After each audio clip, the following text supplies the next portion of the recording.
Assalamualaikum warahmatullahi wabarakatuh. Perkenalkan, nama saya Sofia Rahma, NIM 403-2018-059. Saya dari Prodi Manajemen Keuangan Syariah. Di sini saya ingin mempresentasikan kelompok 20, yaitu saya sendiri Sofia Rahma dan teman saya Nurul Pratiwi, yang mana dari mata kuliah Manajemen Bisnis Perusahaan Startup Islam. Judul makalah kami yang ingin saya presentasikan yaitu proses penggalangan dana Anda. Di sini berceritakan tentang Rajat adalah seorang yang telah banyak belajar bagaimana proses penggalangan dananya. Dan dalam proses penggalangan dana itu tidak semudah ataupun tidak semudah yang kita bayangkan. Mengumpulkan uang tidak pernah mudah bagi kita. Bahkan untuk mendapatkan dana tersebut bisa menentang bagi kita pribadi.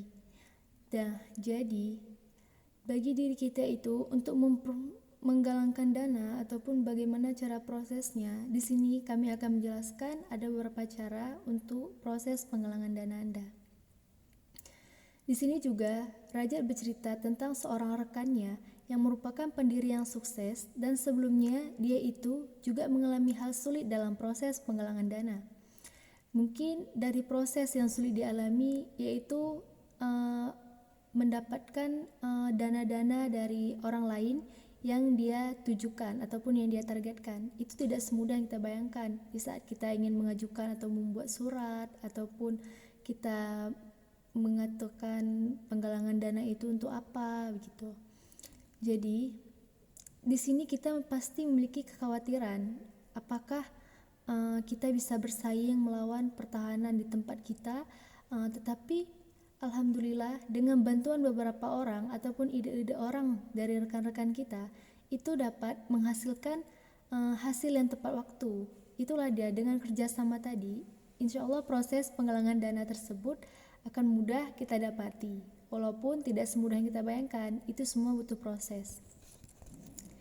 Jadi di sini kita memiliki beberapa cara untuk mendapatkan bagaimana cara kita memproses penggalangan dana.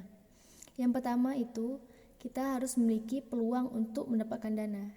Yang mana peluang itu kita harus memiliki bagaimana cara kita untuk mendapatkan dana tersebut. Salah satunya ada kabar baik apabila kita telah memiliki sedikit dana. Di situ kita masih bisa berinvestasikan dengan dana tersebut untuk apa.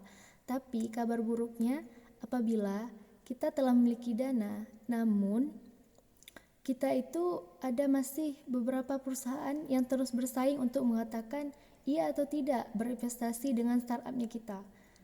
Peluangnya itu dalam praktiknya itu kita membutuhkan persiapan yang besar untuk berbicara dengan investor kita, yang mana kita itu harus giat dan rajin dalam bagaimana cara membuat model bisnis kita.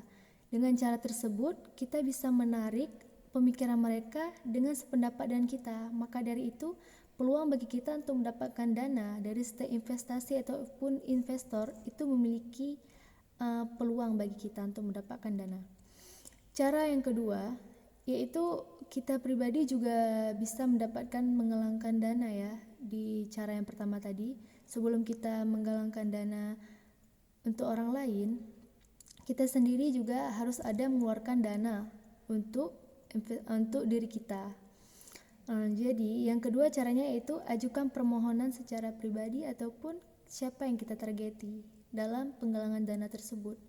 Jadi di sini informasi itu sangat penting di saat kita mengajukan penggalangan dana kita ataupun siapa yang kita targeti. Yaitu informasi ini sangat berharga bagi kita sendiri.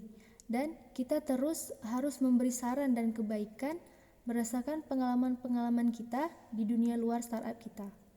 Kita harus mampu bagaimana menguasai pemikiran orang, yaitu bagaimana mereka itu bisa menggalangkan dananya itu untuk kita.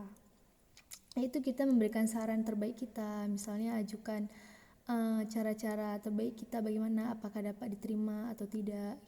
Jadi cara yang ketiga yaitu bagaimana kita mencapai target kita itu untuk yang lebih besar. Cara terbaiknya yaitu menaikkan target penggalangan dana dengan menuliskannya andai kata di saat kita telah menuliskan target kita yang lebih besar, suatu saat nanti mungkin di tahun ini berhasil kita mendapat penggalangan dana. Jadi penggalangan dana itu bisa kita gunakan untuk beasiswa anak-anak SD ataupun 100 anak-anak TK dan lain sebagainya. Jadi dalam 3 strategi ini harus bisa menjadi pegangan bagi kita, yaitu dalam setiap acara amal ataupun penyelenggara dana lain-lainnya. Nah, dengan tidak mengecualikan sendiri dan lokasi penyelenggara acara. Jadi di sini harapannya yaitu kita seharusnya dalam menggalangkan dana, semoga kita dapat membangun agar menjadi pemicu yang lebih baik untuk terus berkarya. Jadi di presentasi saya ini maaf apabila ada kekurangan karena saya pun masih dalam tahap pembelajaran.